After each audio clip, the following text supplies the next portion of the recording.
Most creators think that you need viral videos or a massive channel to grow your business on YouTube, but that's just not true. There's a simple change in workflow that my clients and I use to consistently bring in leads and sales, even with a small channel. So I'm going to show you how to copy it step by step. For this to make sense, we need to look at what YouTube rewards to push your videos to new viewers and what turns them viewers into buyers. So YouTube's main thing it focuses on and what the whole algorithm is built on is viewer satisfaction. YouTube want people to use YouTube and then stay on the platform. So they push videos that gave the viewer a good experience. A few of the main ways that they measure this is watch time, session time, and post-watch behavior. Meaning, did they watch most of the video? How long did you keep them on YouTube for? And when they stopped watching your video, what did they do next? Did they leave YouTube or continue watching other people's videos? So often people teach YouTube as get as many people to click on your video and then keep them watching for as long as possible. And while that is right, we don't need to stop there. I want to introduce you to two processes that my clients and I use for making videos, and they are clustering and batching. This means that when you're planning a video, you need to think in clusters that link to other videos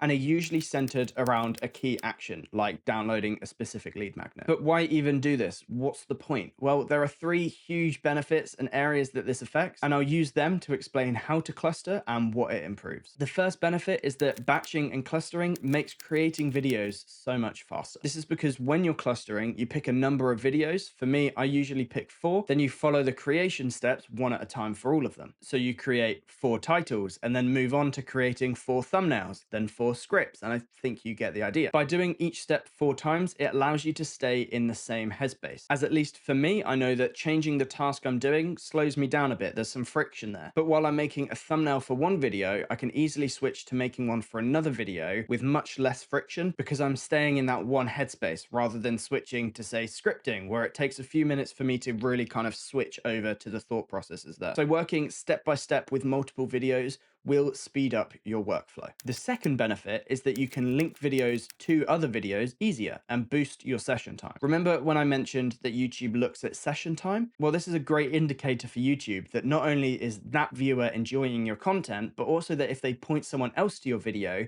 they'll stay on the platform for longer. And you boost your session time by ending every video by sending them to another, not by using YouTube's recommended end screen, but by pointing out the next thing that your viewer may be struggling with and then sending them to a specific video that will help them. For example, if you teach personal finance and you've got a video teaching about creating a budget, then you may end the video by pointing out that most people struggle to stick to a budget and sending them to a video that helps them with that problem. Do you see how for the person that was struggling with the first problem of budgeting, they'd almost always find the next video useful? So that's great, but why does clustering help? Well, when making 4 videos at a time, try to pick them out as clusters that naturally lead into one another. But also because when you know what videos are coming up and they're also in your mind, you can rework points to fit. For example, on the Salisbury training channel, we did this with a video about 5 home studio upgrades, where because we knew that the next video was going to be about lighting, we moved the point in the video that mentions lighting to the end, so we could have a good hook that sends them to the next video, which ended up resulting in an end screen click rate around 5 times the channel average. So clustering can seriously increase your session time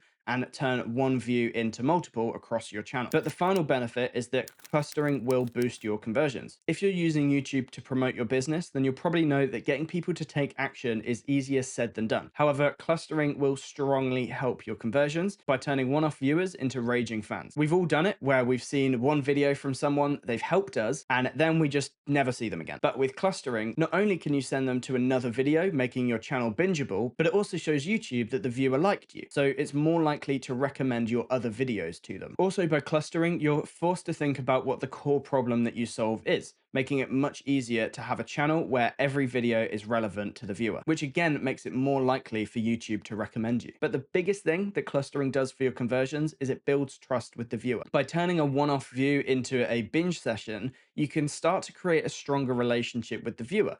They begin to feel like they know you, they like you, and trust you. So when you then suggest taking an action off of YouTube, there's already trust built there. Plus, if the action that you've asked them to take isn't relevant to them, then by sending them to another video, you get another chance to convince them all over again. But what action should you actually ask them to take that will help your business?